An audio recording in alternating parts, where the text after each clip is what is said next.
J'espère que vous allez bien, j'espère que vous vous portez bien. La Mauritanie est au cœur d'une grosse polémique depuis pratiquement une semaine. La Mauritanie va-t-elle normaliser ses relations avec Israël? C'est la question que tout le monde se pose. Plusieurs médias spécialisés et très fiables annoncent un pas important qui aurait été affranchi par les autorités mauritaniennes dans ce sens-là. Mais les autorités mauritaniennes, officiellement, elles démentent tout rapprochement officiel. La polémique est née le 9 juillet dernier. Le 9 juillet 2025, Donald Trump, le président américain, a étonné le monde entier en organisant une rencontre, en recevant à Washington les présidents de 5 pays africains qui ne sont pas des pays puissants sur le continent africain. C'est pas Nigeria, l'Afrique du Sud, l'Égypte, l'Algérie, le Maroc. C'est pas les pays ou l'Éthiopie, des pays qui sont très connus, comme le Ghana, qui ont des PIB qui sont très peuplés. Ce sont des pays qui sont classés généralement comme étant des petits pays, à savoir le Sénégal, la Mauritanie, la Guinée-Bissau, le Gabon, le Libéria et la Mauritanie. Le président mauritanien, donc, il faisait partie de ces 5 présidents africains qui ont été honorés par Washington et qui ont participé à une rencontre officielle avec Donald Trump. L'objectif des autorités américaines et de Donald Trump est de repositionner les États-Unis d'Amérique sur le continent africain et de rebooster, de relancer la rivalité entre les États-Unis et la Chine et d'empêcher les Chinois d'avoir une emprise ou une main basse sur les richesses du continent africain, notamment les minerais et les terres rares. Il s'avère que ces 5 pays, notamment le Gabon, ou la Mauritanie, ou la Guinée-Bissau, ont d'importantes réserves en matière de terres rares et de certains minerais stratégiques pour les nouvelles industries. Donc, il y a une rencontre, on parle de manganèse, de l'uranium, du lithium, donc ce sont des minerais stratégiques, et les États-Unis ont fait une offensive de charme et ça a réussi.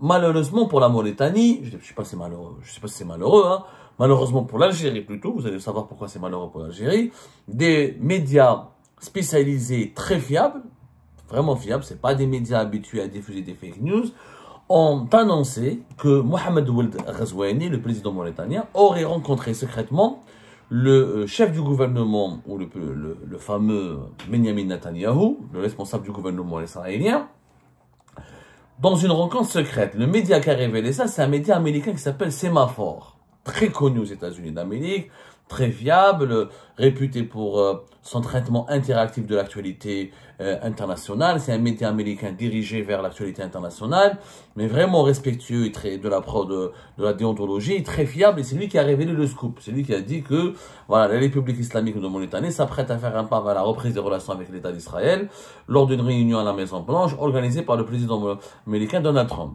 Donc, il y a eu la rencontre du mercredi qui était officielle. Mais selon la presse américaine, selon Semaphore, il y avait une autre rencontre secrète entre Mohamed Ould Ghazouani et le premier ministre israélien, Benyamin Netanyahu. On n'a pas de date. Semaphore a expliqué, il n'a pas donné tous les détails. Il a expliqué que la Mauritanie, il faut savoir, la relation entre Israël et la Mauritanie sont un secret de polichinelle.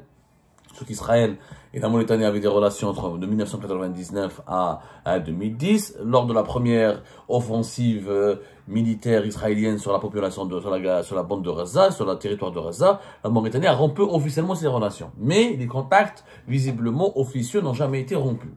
Et les Israéliens ont des relais en Mauritanie. En tout cas, cette réunion, cette information, elle a fait fait couler beaucoup d'encre. Et, comment dirais-je, d'autres médias très connus, très fiables l'ont confirmé. Il s'agit de la chaîne de télévision Al Arabiya qui est basée aux Émirats et qui est très proche de l'Arabie Saoudite et qui a beaucoup de relais au Maghreb, notamment en Mauritanie, qui a confirmé elle aussi les révélations faites par le média américain Semaphore en parlant d'une rencontre secrète et non officielle qui s'est tenue entre Benyamin Netanyahou et le président mauritanien. Bon.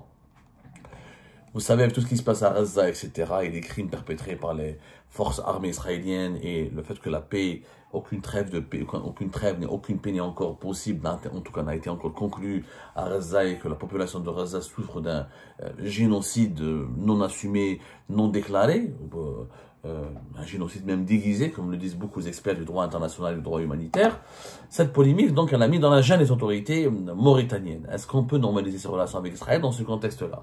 Les Mauritaniens, officiellement, ont répondu, ont réagi à travers, il y a de cela 3 jours, un démenti officiel qui a été diffusé par l'agence de presse mauritanienne, et c'est un ministre mauritanien, c'est un ministre, un membre du gouvernement mauritanien, c'est le ministre de la Culture, des Arts et de la Communication et des Relations avec le Parlement, qui est le porte-parole du gouvernement mauritanien, il s'appelle Hussein Ould Meddou, qui a parlé, qui a démenti que la nouvelle, on a fait que cette nouvelle d'une rencontre entre le président mauritanien et le premier ministre israélien est totalement dénuée de crédibilité, mais lui, il a réagi par rapport à l'Arabia. Il n'a pas cité le média sémaphore, il a dit l'Arabia, il a appelé l'Arabia à faire preuve de rigueur dans la sélection des informations et éviter de diffuser des fausses nouvelles.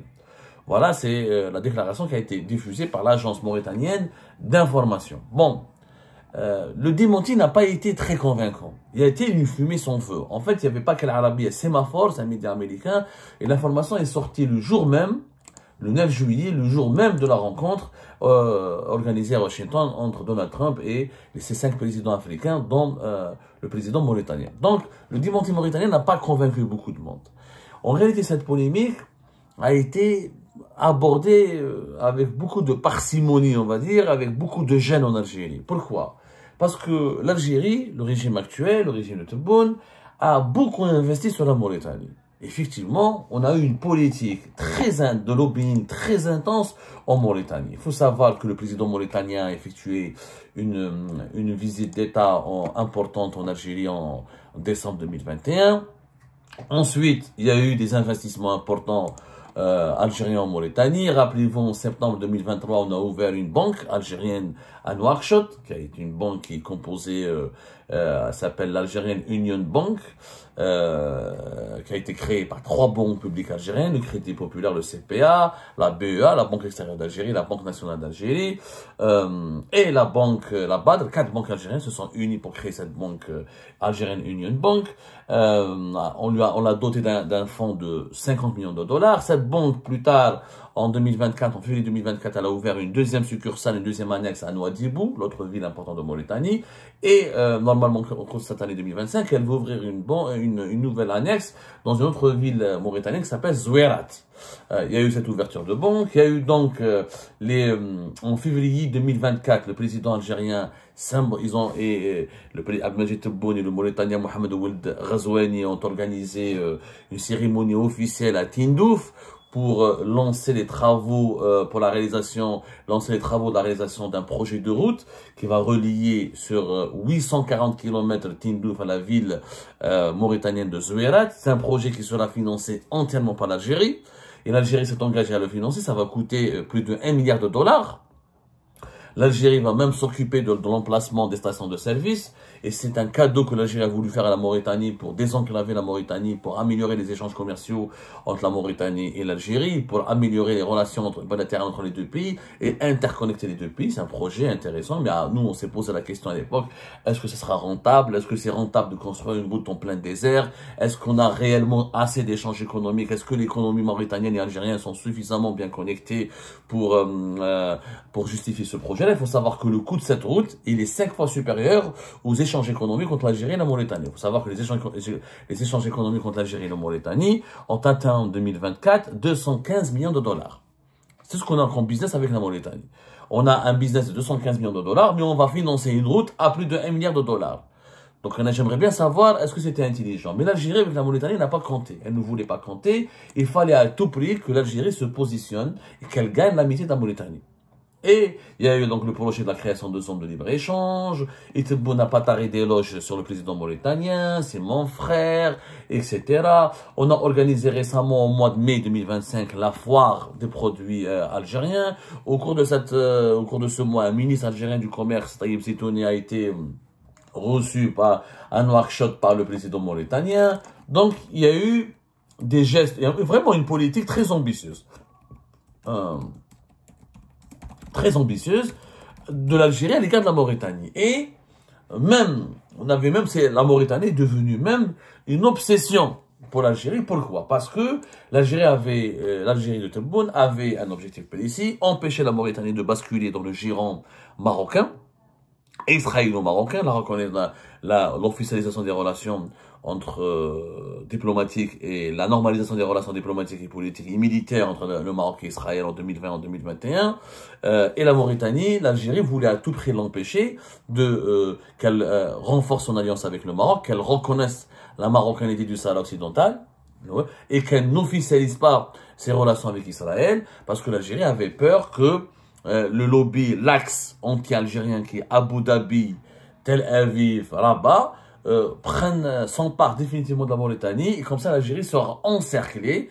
La peur, la crainte et l'hantise de l'Algérie d'aujourd'hui, l'Algérie de Tebboune, c'est de voir la Mauritanie basculer définitivement dans des accords d'alliance militaire et diplomatique extrêmement forts et préjudiciables pour les intérêts de l'Algérie, des accords avec le camp du Maroc et d'Israël et des Émirats.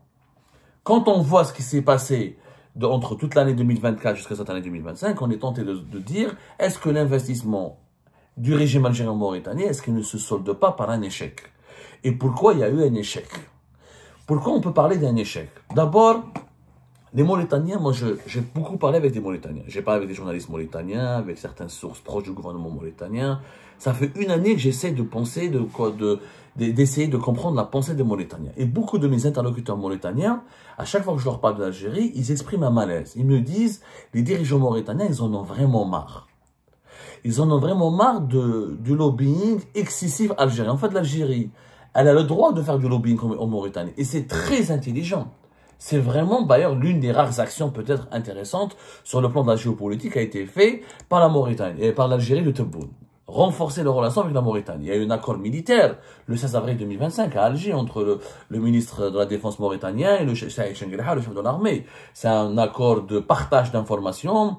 Il y a un accord de coopération militaire. Donc, on a tout fait pour plaire aux Mauritaniens. Et c'est tant mieux.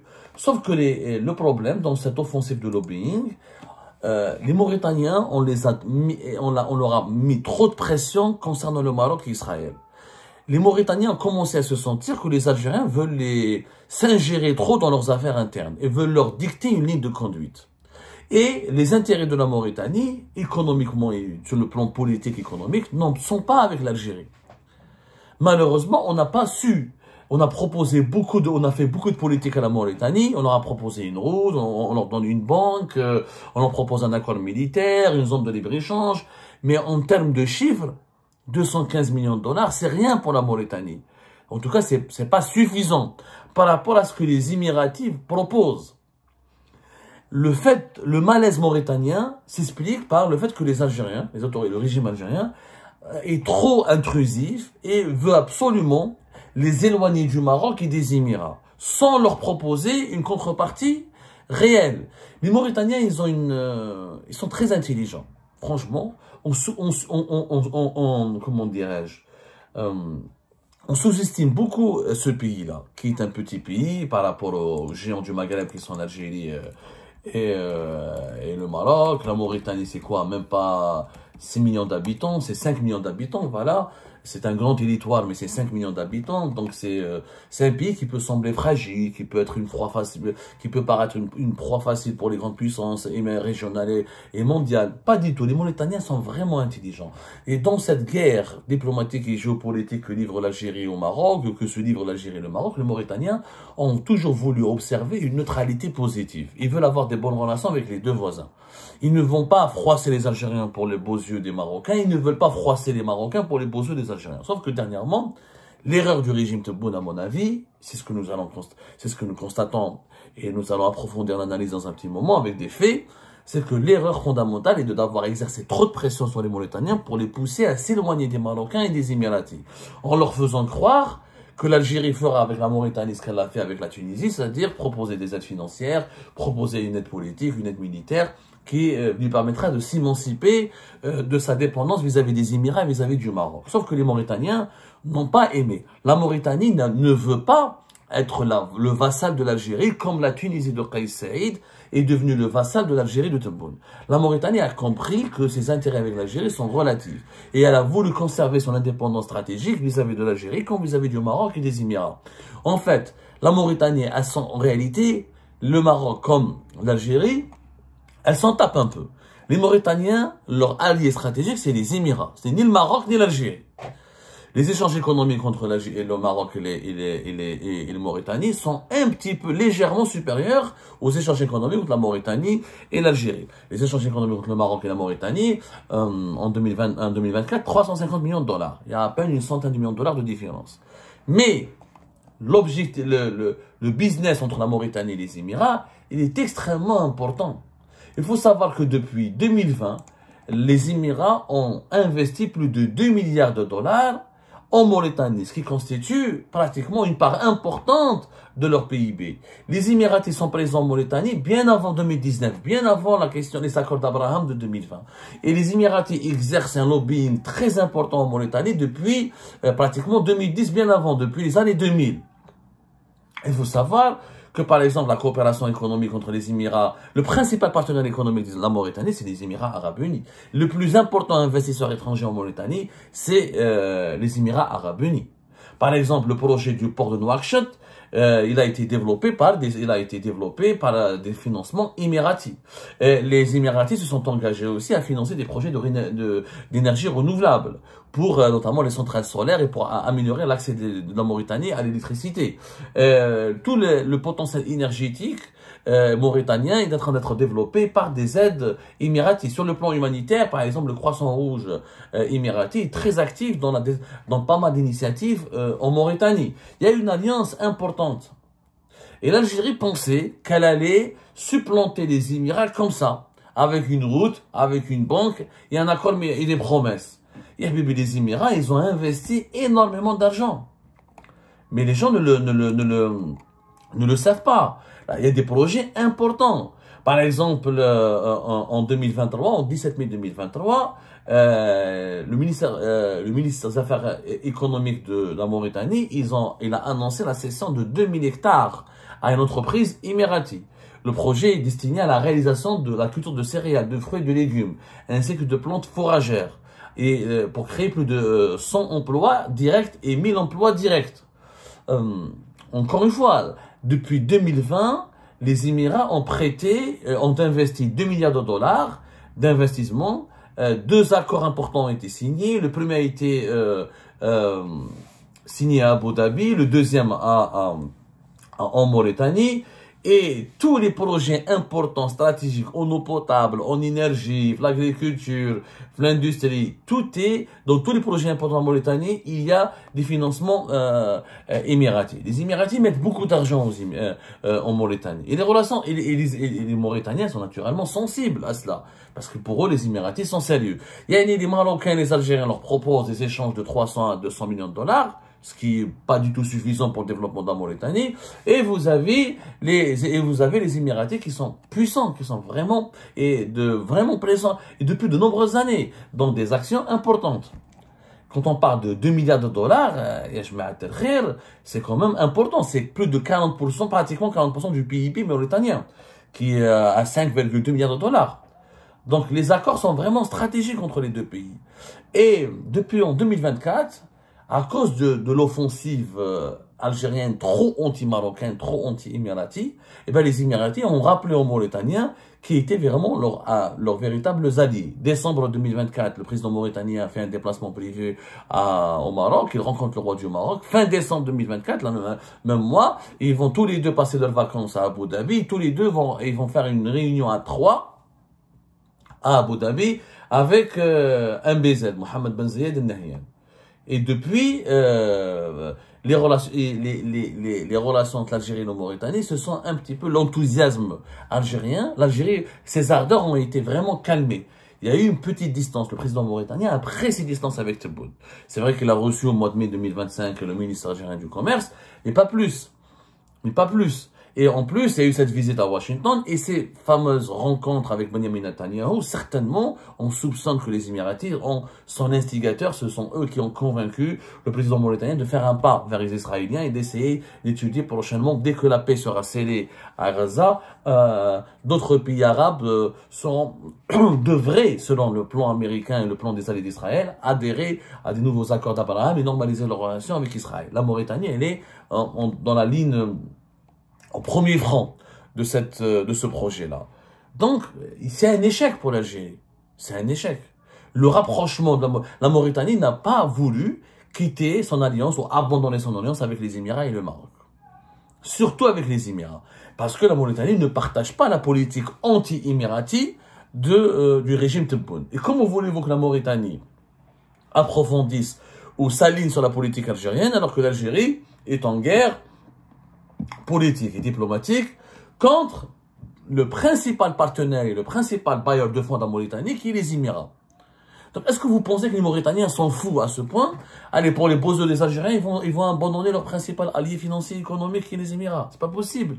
En réalité, le régime algérien, il n'a pas fait preuve de pragmatisme. On a été trop agressif dans ce lobbying à l'égard de la Mauritanie et on n'a pas été efficace. On leur a fait peur. On a vraiment fait peur aux Mauritaniens. Les Mauritaniens ont commencé à se sentir que l'Algérie veut faire d'eux la deuxième Tunisie. C'est un pays qui est contrôlé absolument, où tout se décide, qui est ultra dépendant de l'Algérie. Mais la Mauritanie n'a pas besoin d'être ultra dépendante de l'Algérie parce elle a une alliance de bien avant 2019 très utile et très importante avec les Émirats arabes unis. Et la politique, encore une fois, anti-émiratie du régime algérien, épidermique, elle est de façon, anti-émiratie dans le sens épidermique du terme, c'est-à-dire elle est affolante. Elle est vraiment affolante. On insulte les Émirats tout le temps, on les diabolise tout le temps, on leur manque de respect tout le temps, on les rabaisse tout le temps. C'est pas la peine de revenir sur les mille et une étapes des polémiques qui ont émergé récemment entre les Émirats et l'Algérie, notamment du côté algérien, parce que les Émiratis officiellement n'ont jamais répondu de façon officielle. Donc,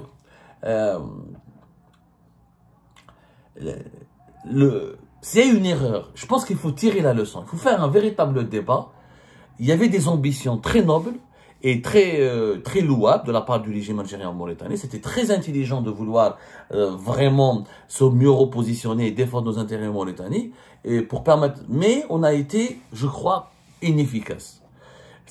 On ne peut pas gagner la confiance des pays comme la Mauritanie si on maintient un positionnement hostile et systématiquement hostile et systématiquement avec une animosité systématique à l'égard des Émirats arabes unis. Ça ne marchera pas.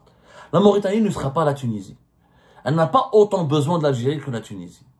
Et elle se débrouille très bien, même sur le plan militaire. Contrairement aux États du Sahel, la Mauritanie, elle a une armée structurée avec l'aide des Émirats, l'aide des pays de l'OTAN, etc.